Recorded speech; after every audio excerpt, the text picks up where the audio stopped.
thinks you should be proud of all the potions you...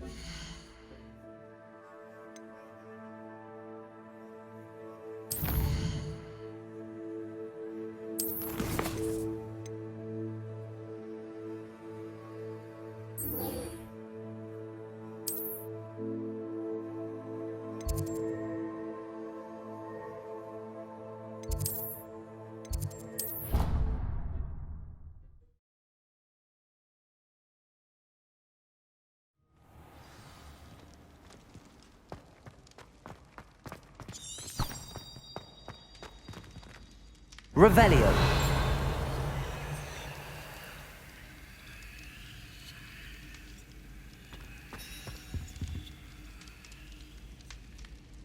I have been meaning to speak with you.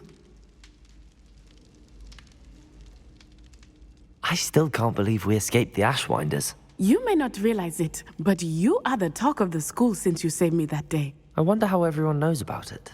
I told my mother in the hope that she would be more forgiving of what I have been up to if it came from me. She likely told other professors, and news travels quickly. Unfortunately, she might, in fact, have been even less forgiving than I'd hoped.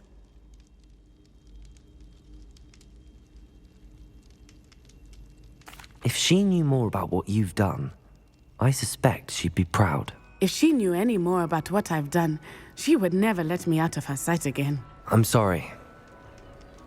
Has Officer Singer done anything with the evidence we provided? She has not. Harlow is as strong as ever.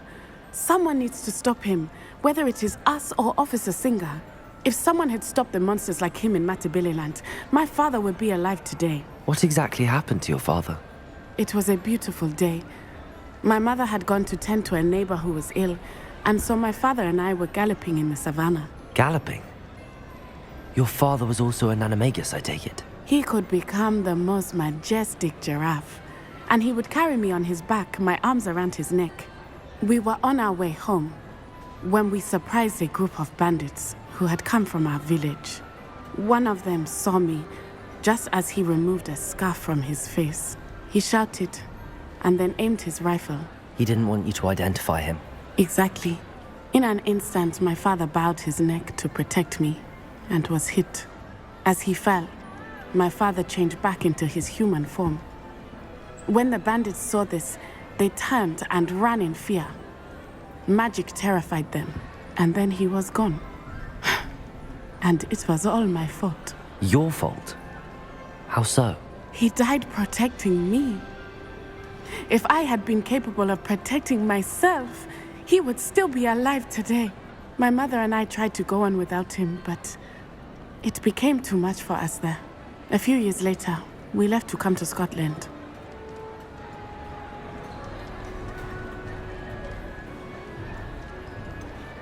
Do you think taking down the Ashwinders will avenge your father's death? No. Vengeance is not what drives me. My father would not want that. He and my mother raised me to believe that it is a privilege to be able to fight for those who cannot. I know there is risk involved, but I feel it is worth it. I am glad you seem to think so too. I'm sorry, Natty. I can't imagine what you've been through. Your father sounds exceptional. He was truly extraordinary. And thank you for your kind words. We all have our burdens. My father had a saying about that. Yes, I remember. Rain does not fall on one roof alone. Exactly. Soon you and I will put an end to the Ashwinders, beginning with Harlow. And once he is gone, we will turn our attention to Rookwood. We are making progress, and we will succeed. Thank you again for saving me. You deserve all of the praise you have received.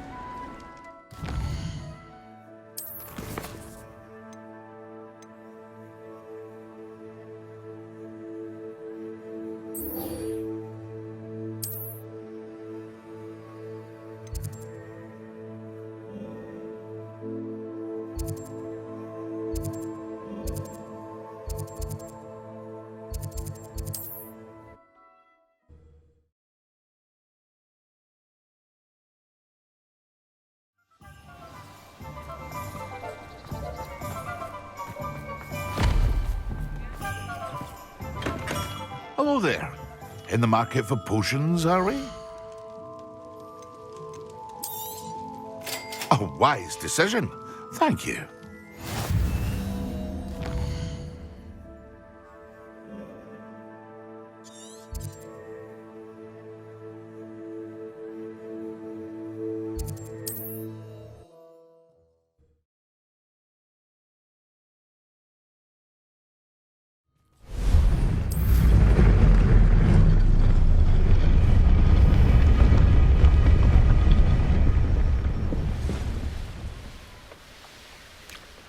I can do this. I can do this. They will want to help. Is this where we're meeting the centaurs? Well, they don't exactly know we're coming, so it's less of a meeting and more of a surprise, I suppose. I'm not sure about this. I can't imagine they're fond of being surprised. We don't have a choice if we want to help the Snidgets. Perhaps they'll be able to tell that we're sincere. There's something about them that's so knowing. It's almost unnerving. I suppose they are known for having an air of omniscience. That's exactly the right word. Never mind. What is it? It's nothing, truly. We've no secrets to hide. Speaking of secrets, I do want to tell you why Victor Rookwood's after me. He's working with Ranrock, and Ranrock's after something I found at Gringotts. Fig had a portkey that led us there after the dragon attack. It's a bit of a long... Goodness. Of course, I'll guard your secret as if it were my own. Even the centaurs won't know. We'll simply be honest with them about what we're trying to do. They'll have to help us, won't they? Yes, of course. You're absolutely right. We'll meet with them, tell them about the Snidgets, and I'm sure it'll all be fine.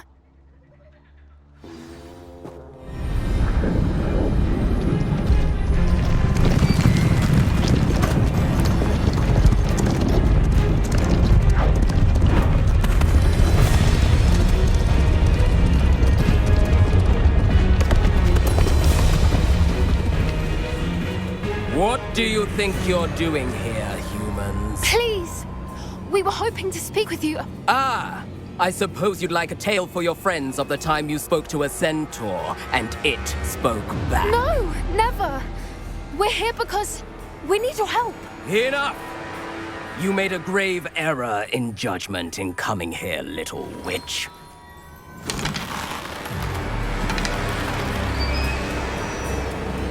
Leave them be, Alec. We do not harm the young. It is not our way. You forget your place, old fool. I'm the leader of this herd, and while you cling to our way, their kind continue to slaughter beasts like us without a care! From what I can see, they have slaughtered no one. They will leave here unharmed. Mark my words, Doran. If I ever see them again, it will be all 3 of your heads.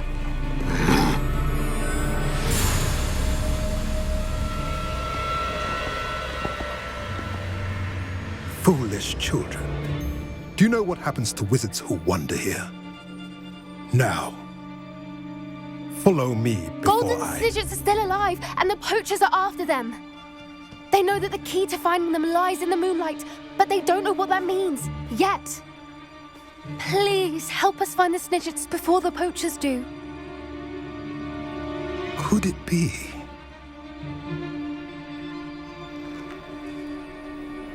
In the south, there is a cave within which lies what the poachers seek. A moonstone. Retrieve it and place it in the henge in the forest. I, on the other hand, must go speak with the herd. Find me after you have done this.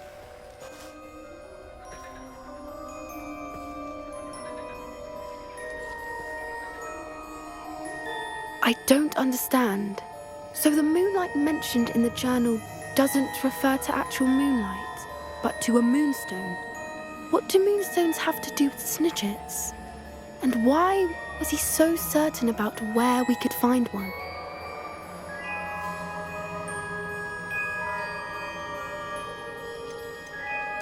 Isn't Moonstone all around us? Why retrieve one from a cave? Knowing centaurs, I suspect he's referring to a specific moonstone. We'll likely know it when we see it. I don't know, but I am inclined to believe him, what with his being a centaur and all. I am too. It is a shame how quickly he left. What was his name? Doran. That's what the leader of the herd called him. Well, if Doran knows something we don't, I'd rather act now and ask questions later. I can head to the library and start looking into the cave you mentioned. I'll let you know what I find.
Welcome back.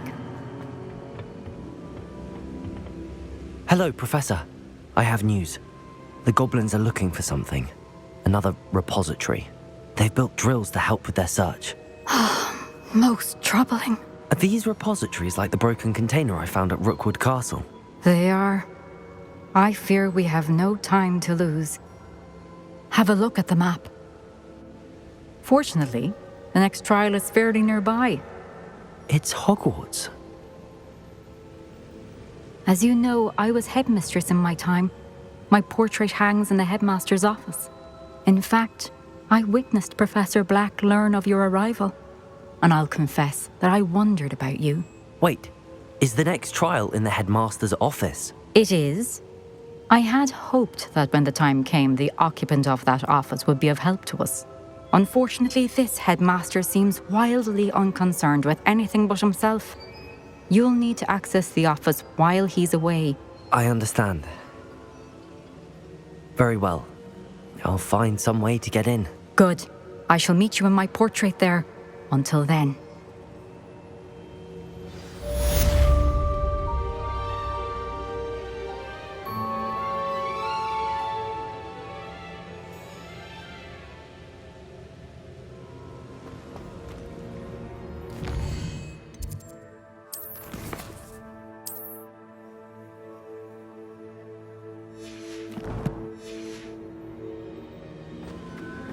Revelio! How will I gain access to the headmaster's office? Perhaps Professor Fig will know what to do.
Mine now, demiguise.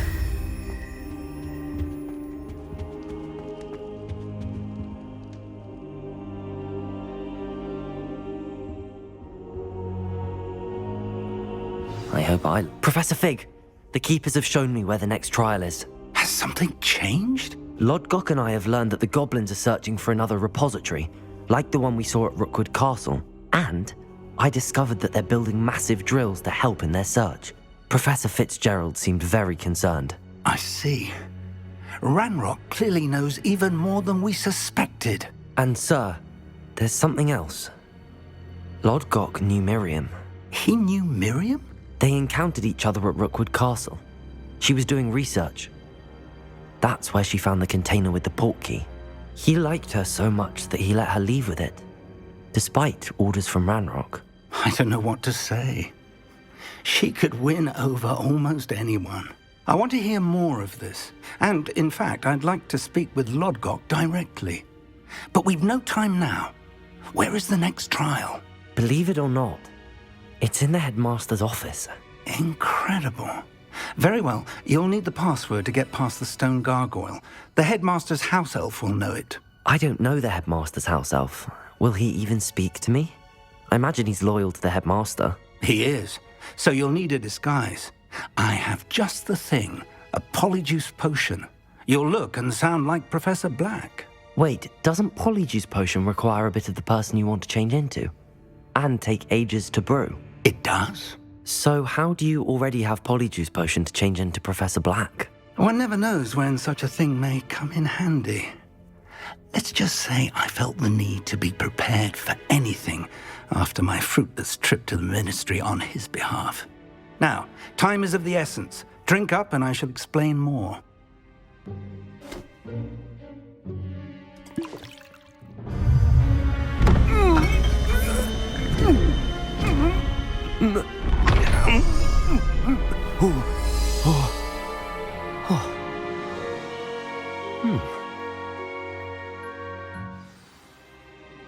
How do you feel? Incredible. I won't forget that taste anytime soon. How do I sound? Convincing. I've taken the liberty of transfiguring your robes. As we discussed, you'll need the password from Scrope, who could be anywhere in the castle. You might look for Professor Kagawa. She's taken to badgering the poor elf about Quidditch in the hopes that he can convince Black to change his mind. Thus far, unsuccessfully. I see. But what if Professor Black sees me? Leave him to me. I shall tell him where to meet a liaison from the ministry in Hogsmeade. That should give you plenty of time. Thank you, Professor. I suppose we'll meet again in the map chamber. It's rather strange to hear gratitude coming from Professor Black. I'll see you there. Now to find the headmaster's house elf.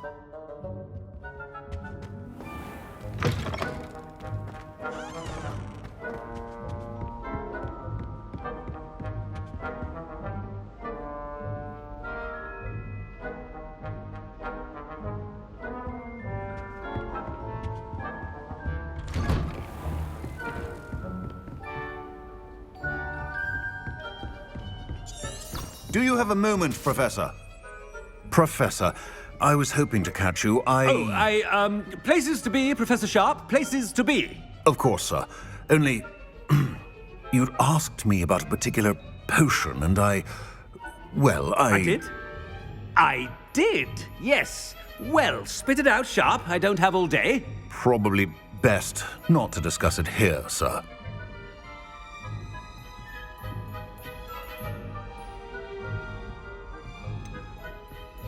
Really? Why can't we talk about potions here? Seems fine to me. Very well. I've brewed the cure for boils you wanted. I can drop it by your office when it's convenient. Of course, yes. No need for all the cloak and dagger. Simply have a student deliver it. A student. Very well, sir, if you insist. I do. And thank you, Sharp. I just hope you've brewed enough for all my boils.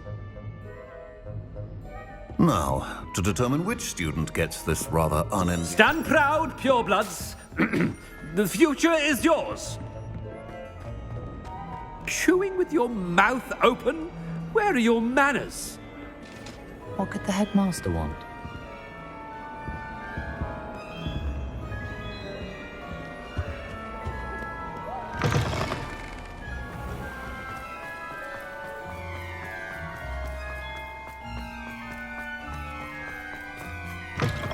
When I witness what passes for magic in these halls, I...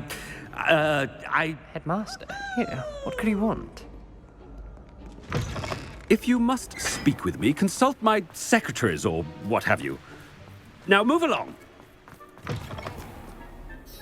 Mr. Gaunt, where do you think you're going? I beg your pardon, sir. I'm simply on my way outside. Taking the day off, eh? Typical student, wasting the hours away. I have to write 20 inches on Dittany and its uses was heading to the greenhouse. Ah, yes. Mixed with bubo tuber pus makes a fine mustache paste. Yes, mustache paste. I find. Are you feeling all right, sir? You don't seem yourself. I assure you I am quite healthy, Gaunt. If I need a medical diagnosis, I shall head to St. Mungo's. Something is very wrong with Professor, a word? Professor Black, again, it is not too late to reconsider your decision regarding Quidditch. We could still have trials and a somewhat shortened season. It would be better than none at all. But the injury, Madam Kogawa. Professor, more than one student has taken a bludger to the head on our pitch. I dare say it knocked some sense into them. And they're fine now. The fact that it happened to be a pureblood, well, that's no reason to... What nonsense! That you would trivialize the health of a student over a silly game. A silly game? You are quite impossible sometimes. Sir, I've a good mind to write to the Department of Magical Games and Sports at the Ministry about you.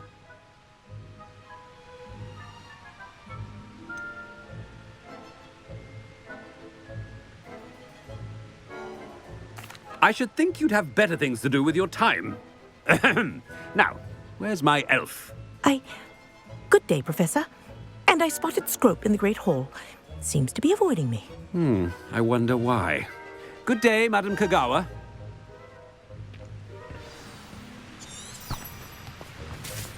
What did we do to deserve him as I haven't time for any of you at the moment. None. None at all. Move aside.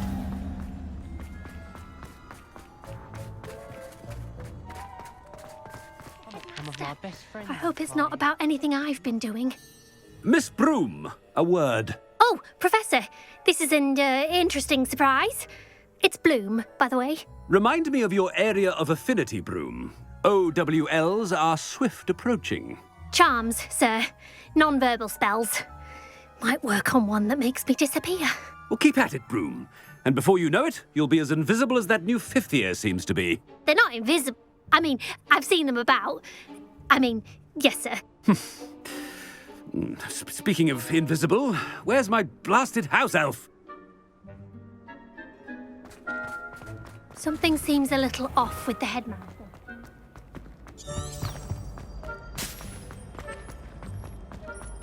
Has anyone seen my ivory-handled hand mirror? Professor, I need to speak to you. Hello, Professor Black. Ah, Professor Weasley. How delightful to see you. Sir? Since I have you here, I wonder if I might, speak with you about Professor Fig. Oh, very well. I've decided to give him a bit more, leeway with his time. Leeway, Professor? Are you sure that's wise?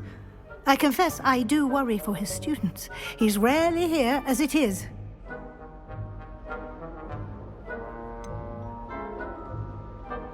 I realize that, and I'd like to keep it that way. I see. But, sir, if I may, I am wary of how much time the new fifth year seems to be spending away from the castle, supposedly on Professor Fig's behalf.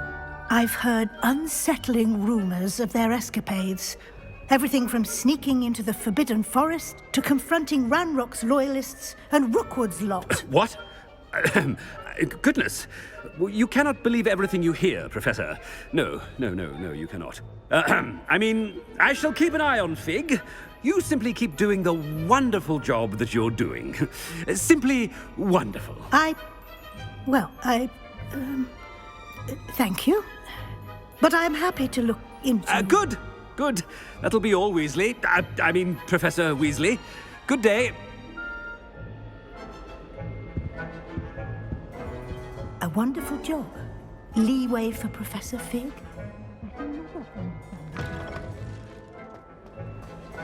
That ought to give Professor Fig some breathing room. Professor Black is happy with Scrope's performance as his house elf. There's no doubt in Scrope's mind. Scrope! Oh, greetings, Master. Remind me of the password to my office. Oh, but Master made Scrope swear never to tell anyone, even Master himself.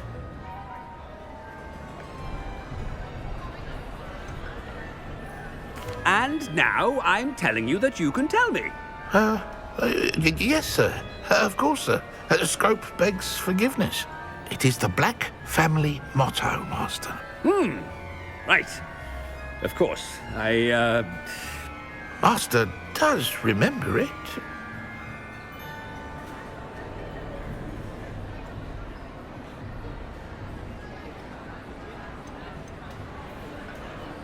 It's pure bloods forever, isn't it? Close, Master. Scrope thinks Master is indeed testing Scrope. It is always pure. Obviously. And, of course, as Master knows, in French. Ah! Yes, of course. I order you to pronounce it for me. Oh, but Master knows that Scrope's French is most pitiful. Oh, very well. Toujours pur. Ha! Thank you. Never speak of this conversation with me or anyone else. Of course, sir. Scrope shall try his best to keep out of Master's way. The Polyjuice potion's wearing off. I best get out of sight.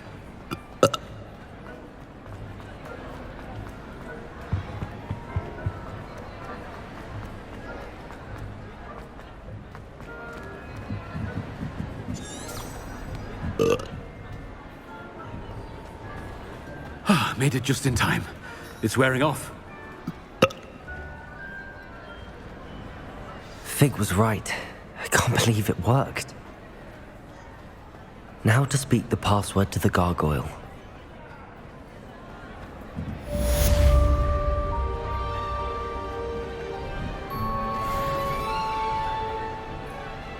Revelio.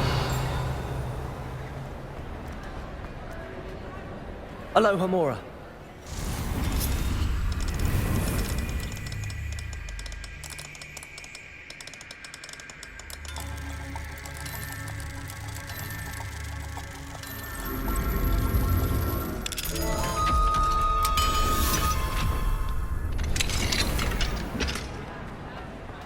Revelio.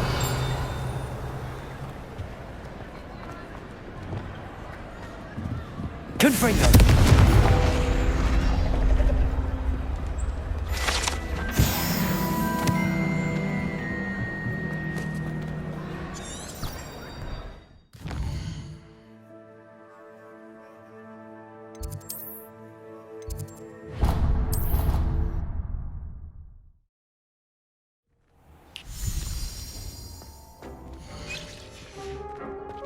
Dig thinks you should be. The potions you've brewed.